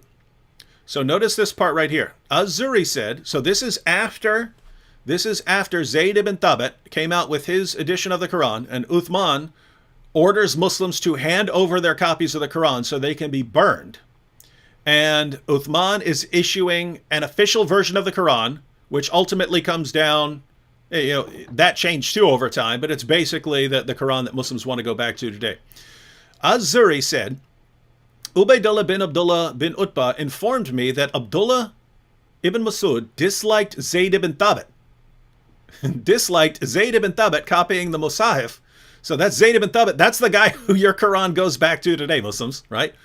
Abdullah ibn Masud disliked Zayd ibn Thabit copying the Musahif. And he said, "O you Muslim people, avoid copying the Mus'haf and recitation of this man." So you have the recitation, then you have the Mus'haf, which is the physical copy of the Quran, so an actual written text. Avoid copying the Mus'haf and recitation of this man. By Allah, when I accepted Islam, he was but in the loins of a disbelieving man. In other words, I was learning the Quran from Muhammad when this guy's not even born yet, meaning Zayd ibn Thabit. And it was regarding this that Abdullah ibn Masud said, "O people of Al-Iraq, keep the Musahif that are with you and conceal them. For indeed Allah said, and whoever conceals something, he shall come with what he concealed on the day of judgment." So meet Allah with the Musahif. Now, notice what Abdullah ibn Masud here said. "O people of Iraq, keep the Qurans that are with you." What Qurans are with them? These are the Qurans that Uthman is ordering people to hand over and burn so that he can issue the Zayd ibn Thabit international version, right? And Ibn Masud is saying, don't hand over your Quran so these people can destroy them. Keep the Qurans that you have with you. Don't take their Quran. Don't accept their Quran from them. What Quran is that? That's the Quran that Muslims use today. Now, this is amazing, ladies and gentlemen, because you got 2 possibilities here. Either Muhammad knew what he was talking about with the Quran, or he didn't. If Muhammad knew what he was talking about, then the best reciter of the Quran, the guy who knew the Quran best, was Abdullah ibn Masud. Abdullah ibn Masud looks at your Quran today and says, don't take that. Take this one that they're trying to burn. So he says, don't trust that one. Trust this one, trust the Quran that they're trying to burn. So if you trust Muhammad, then you should trust Ibn Masud and not trust your Quran today. Alternatively, if you decide you're just going to trust the 1924 Cairo edition, which ultimately goes back to Zayd ibn Thabit's version, if you say, nope, we're going to trust Zayd ibn Thabit's edition, well, great, then you can't trust Abdullah ibn Masud, and therefore you can't trust your prophet that he knew what he was talking about with the Quran. So your own prophet didn't know what he was talking about with the Quran. Guys, do you not see it? How do you not see this, Muslims? How do you not see him? How do you not see this? You're saying we can trust this Quran, perfectly preserved. And Muhammad's top reciter of the Quran says, whatever you do, don't take that Quran. Keep your own Qurans. Don't hand them over. They're going to burn the true Quran and give you this other Quran. This is amazing stuff. This is amazing stuff. But keep in mind, ladies and gentlemen, perfect preservation right down to the letter. Miracle of Islam. It's a miracle. Islam has so many miracles. They got the miracle of perfect preservation, the miracle of reinterpretation. They've got all the miracles. Should we go on? All they need is Allah to practice the miracle of communication and communicate better. Yes, we can continue. All right. More from Shabir Ali. So how to capture the original words? It is said that the Caliph Osman, on whom be peace, commissioned a committee of some Muslims who were known to be good reciters of the Quran, skilled in the Arabic language, so that they could write it properly.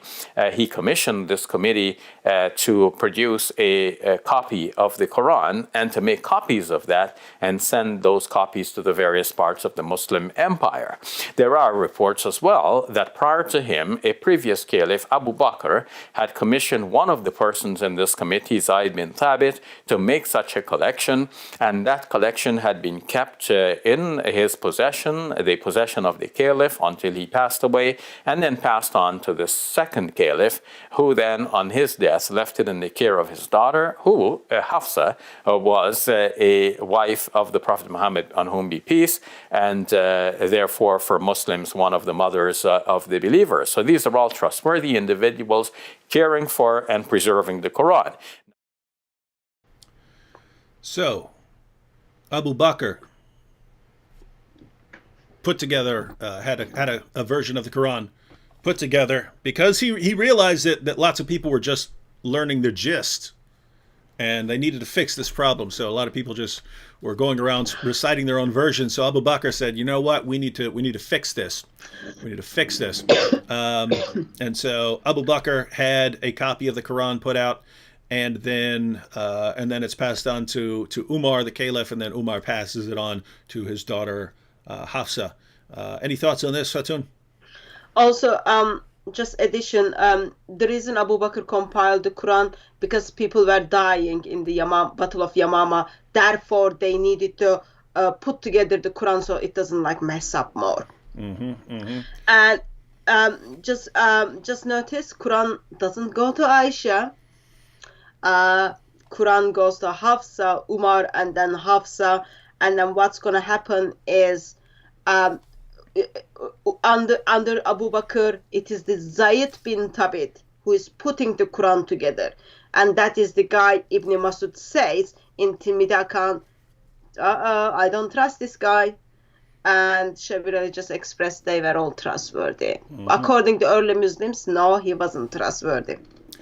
Absolutely. And let me just give you a quote on what Hatun mentioned there. This is from Ibn Abi Dawud's Kitab al-Masahif. So basically when Muhammad died, then a bunch of people who had only converted to Islam because they were terrified of Muhammad thought that they could leave Islam. And so Abu Bakr launched what were called the apostate wars. And so he has to go fight all kinds of groups. Anyway, Abu Bakr has to go out and fight at the battle of, we say Yamama, specifically because if we say Yamama, then a bunch of you go, oh, you said Yamama, right? So we say Yamama, but here's a passage from Ibn Abi Dawud's Kitab al-Masahif. So basically, Abu Bakr sends Muslims who had the Quran memorized out to fight in this battle, and they get slaughtered. They ultimately win, but so many of the people who had parts of the Quran memorized died that parts of the Quran were lost forever. And why is this relevant? Well, because what Muslims believe today is there were all kinds of companions who had the entire Quran memorized. And they all survived for years. Well, let's read what your own sources say. Ibn Abi Dawud's Kitab al-Masahif. Many of the passages of the Quran that were sent down were known by those who died on the day of Yamama, but they were not known by those who survived them, nor were they written down Nor had Abu Bakr, Umar, or Uthman by that time collected the Quran, nor were they found with even one person after them. Did you catch that? Let's read it again. Many of the passages of the Quran, of what? Passages of what? Of the Quran, that were sent down to Muhammad were known by those who died on the day of Yamamah. So they were known by people who were in that battle, Muslims who were in that battle, who died in that battle. There were passages revealed in the Quran that were known by people who died in that battle, but they were not known by those who survived them, nor were they written down. So other people didn't have them memorized, nor were they written down, so they didn't have a physical copy, nor had Abu Bakr, Umar, or Uthman by that time collected the Quran, nor were they found with even one person after them. Now, this is amazing, because every Muslim wants to tell me, nope, there were all these companions, and they all had the Quran completely memorized, beginning to end. They could recite every word of it. And we read your sources, and it say, nope, there were a bunch of people who went into battle, and they died. They died in battle. And they were the only people who knew certain parts of the Quran. So we couldn't find the parts that they had memorized. We couldn't find them with even one person, and no one had written them down. Now, if no person knows them, and you don't have them written down, where have these gone? They've gone bye-bye. Yeah, you lost them. And as Hatun pointed out, ladies and gentlemen, according to this passage, that's why Abu Bakr said we need a physical copy of the Quran. We can't, Muslims today, the Quran can't be corrupted. We've got the power of memorization. And Abu Bakr realizes this is a horrible way of doing things because people who have it memorized die. Right? And so, and what's amazing, Hatun? What's amazing is that the Muslims we can read right off their pages. We can read right from their sources that the reason Abu Bakr decided to put the Quran in a physical book form was because so much of it was lost in battle. And the Muslims who are watching this will go, no, that's not true, because there were all these Muslims and they all had it memorized, and memorization is this perfect process, and none of the Quran was lost. And that's the amazing part. Muslims, where did you get that from? You got that from your leaders. Your leaders contradict your sources. We're reading your sources and saying your leaders are lying. You're looking at your leaders going, no, my leaders tell me the truth, so the sources must be lying. Abu Bakr must be lying. The Hadith are lying. All the Hadith collectors are lying. All our early sources are lying. These guys are all lying. We trust our leaders, not Muhammad's companions. You understand how, gosh, this is so amazing. Our leaders say perfect preservation right down to the letter. All our sources say that's complete load of nonsense. We'll believe our leaders, not our sources, not Muhammad's companions, not Aisha when she talks about verses being eaten by sheep, not Aisha when she talks about more than 100 verses coming up missing from Surah 33 when they realized that all the people who had memorized those verses were dead. Who cares what our sources say? We'll stick with our leaders who lie to us non-stop every day of our lives. What is this religion that it convinces you to listen to non-stop liars? All right, go ahead, Hatu. Sorry, I had to go on a little rant. The part of the Quran which you said bye-bye because people, when they died, they took the Quran with them. Can I just remind the people the number of those people? 70 people died in the Battle of Yamamah. Then Muslim world freaked out. They are going to lose whole of the Quran. 70 people. That already shows actually no. Quran wasn't in the hearts and minds of people. 70 people. And they took the Quran with them to wherever they went. End of their life. And then from that, what we have is we've got the second Quran. So that's the first Quran. And then we've got the second Quran under Uthman. And then we've got the same issue of memorization. As within like 20 years, Muslims are calling one another kafir in the battle. Therefore, that shows memorization was very, very weak. The way people are reciting now identifies other person as kafir. Memorization failed in the completion of the first Quran under the Abu Bakr. Memorization failed in the completion of the second Quran under Uthman. And then, of course, it was already failed at the time of Muhammad. So, And remember, David already expressed, Zayd bin Thabit is the one who is responsible to put the Quran together in the both of occasions. And one of the person which Muhammad says take the Quran from, Ibn Masud says, don't trust this guy. I don't trust this guy.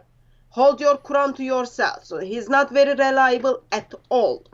And then Uthman orders everything to be burned, and then Quran is being put together under one harf or ahruf, if you say, like plural is like in one version, which Shabir Ali was saying, oh, it might be the limit or the age, those kind of things. But Uthman makes that one version of the Quran.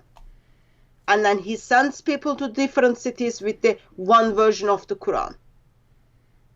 I think it's all so sad for me. It's like so sad for Muslims. In a sense, Allah was not even capable to protect his own word. Muhammad was not even giving attention to the Quran, which he was going to give it to the Muslims. Yet today's Muslims simply say it is perfectly preserved by memory as well as by written. Mm-hmm. Here we have again from Three Idiots. That's just the name. I'm not calling anyone idiot here, but the name is Three Idiots. Again, I'm assuming this is joking, ladies and gentlemen, but this would be a typical Muslim response. David, obviously you are lying, or show us where does it say that all the Hufaz have died. So Hufaz are the people who've memorized the Quran. Yeah, that is what you are claiming. Hadith said Hufaz are dying, not died. No, that's not the passage we read. Again, Ibn Abi Dawud, Kitab al-Masahif. If you understand words, many of the passages of the Quran that were sent down were known by those who died on the day of Yamama. Notice, it's not one passage, it's many passages of the Quran that were sent down were known by those who died on the day of Yamama, but they were not known by those who survived them. They weren't known by the people who didn't die. They weren't known by those who survived them, nor were they written down. If they weren't known by the people who survived and weren't known and weren't written down, who had them? Nor had Abu Bakr, Umar, or Uthman by that time collected the Quran, nor were they found with even one person after them. Notice, many passages of the Quran that were sent down were known by the people who died in that battle, but they were not found with even one person after them, and they hadn't been written down, and the Quran hadn't been collected. So, again, I'm going to assume this is a joke, or I'm not answering any more questions because you don't understand words, right? All right. Anything else we want to cover before we watch these last couple clips? No, I think we can move on to the next one. All right. Shabir Ali keeps it going. Now, when Uthman radiallahu anh wanted to commission this committee to make copies of this, he then got Zayd bin Thabit, who made the initial copy, together with the others, to go through back over the whole process, collecting the pieces again, comparing with this original copy, and then making further copies and sending them to various parts of the Muslim empire. And so Muslims have made efforts at various stages to preserve, first, the meaning and message of the Quran, secondly, the text of the Quran in a written form, and thirdly, to copy it and send it out to various parts of the Muslim empire so that Muslims would have a reliable written record in addition to the memorized text of the Quran, so that both memory and writing would serve as the two modes in which the Quran has been protected and preserved and passed on verbatim to Muslims throughout the generations. I can't believe he said passed on verbatim after everything else he said. So putting all of this together from Shabir, we have one more clip, but putting all of this together, you had Muhammad. He gives the Quran out in 7 different ways, but we don't know what those 7 different ways refer to. Could be dialects. We don't know. And a bunch of people memorized the Quran, but not the correct, precise wording. They just memorized it in a way that would help them, which is amazing because the Muslims tell me the Quran is so brilliant, so perfect, and so perfectly easy to memorize, and blah blah blah blah blah. Why would people change it and then memorize it in some other way when the original way is so perfect and easy to memorize? But anyway, people were allowed during early Islam to memorize it however they want, as long as they got the point. And then later, Abu Bakr realized we can't let this go on forever. When, if you read the actual sources, the reason Abu Bakr compiled the Quran was because so many people died in battle who had parts memorized that were lost, and he realizes we need a physical copy because. Guess what? If we have a physical copy that's safe in someone's house, that's better than having people memorize it and then the people die and then we lose it. So we need a physical copy. So the reason Muslims have a physical copy of the Quran today is because so many people died and lost parts of it. The entire reason you Muslims have a physical copy of the Quran is because so much of it was lost in your perfectly preserved book. So then you had that book. Then Uthman realizes, wait a minute, there are people, we wrote down a copy of it, and Abu Bakr had that copy. He passed it on to Umar, who passed it on to his daughter. But Muslims across our empire now are reciting the Quran in different ways. We need to send out an official version of the Quran. So he has Zayd ibn Thabit do this work again. And when Muhammad's top reciters of the Quran, people like Ibn Masud, saw this Quran, they said, no, this is wrong. Do not accept this. Keep the Qurans, hide them. Do not hand them over to this man to burn them. And according to Shabir Ali, that's how Allah passed on his perfect book. So that now, whether you recite it or whether you have the text, you have it verbatim. What a mess. And even after that, it didn't work because I told you still got 37 versions. My goodness. So, something happened after it being verbalated along the way. That one perfect Quran under the Uthman give birth to 21st century's 37 different Arabic Qurans. Mm-hmm. Miracle of Islam. It's all miracle of Islam. Something happens in 700s towards 900s. When we look at the Islamic tradition, they are talking about, actually there were 50 different Arabic Qurans was out there and circulating. In somehow the Quran which Muhammad, just a side note by the way, Uthman's Quran is not seen by Muhammad because Muhammad was long way dead. Abu Bakr's Quran was not seen by Muhammad, and he never said, yeah, this is the one perfect Quran, I give permission, because Muhammad was long dead. Mm-hmm. Even though they try to put the one perfect Quran, in somehow things happened, even in 1400s. Muslims give birth to different Arabic Qurans. Mm-hmm. And so, ladies and gentlemen, this just looks like one massive mess. It looks like the messiest process you could possibly come up with, right? Hey, I'm going to give you the perfect book. It's a perfect reflection of the perfect book, the perfect tablet that's in heaven. And I'm going to reveal it in 7 different ways.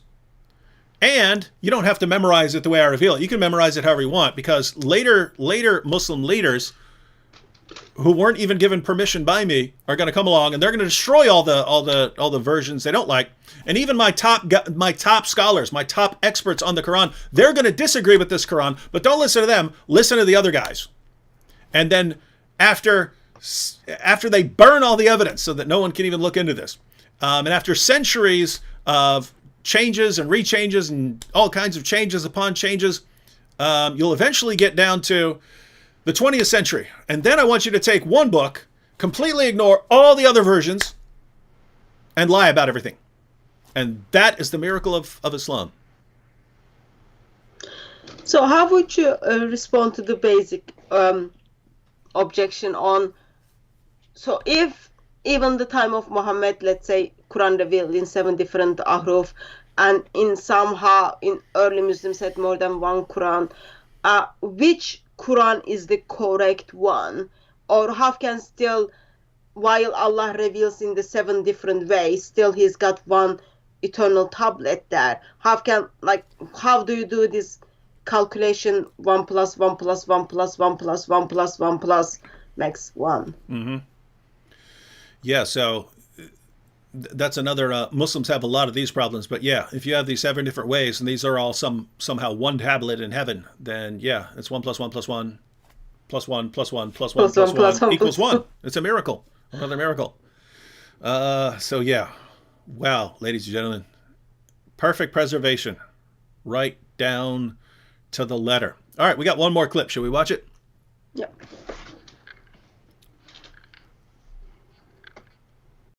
Now, of course, we have to explain how did these variety of readings still manifest. Well, the text in which Uthman, on whom be peace, Uthman, may God be pleased with him, had preserved the Quran, was written without vowel points and without dots that distinguish between look-alike letters.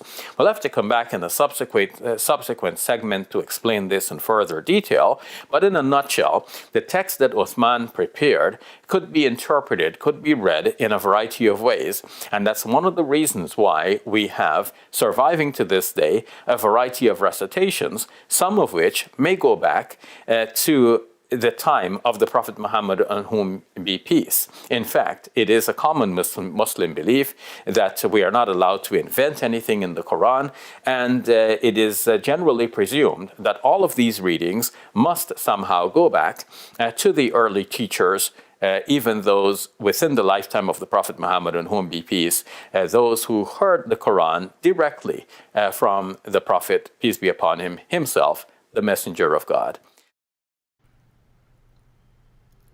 So now we have Shabir's third explanation for why we have different versions of the perfectly preserved Quran, right? So remember, because ladies and gentlemen, you need to learn this. You need to learn this so that when you're talking to your Muslim friend, you can explain this to them, and then you can show them the clips from Shabir Ali to verify that this is the new emerging position on these different versions of the Quran. But one, the Quran was revealed in 7 ahruf, even though we don't know what ahruf means, but there are 7 different Qurans, right? So that's one.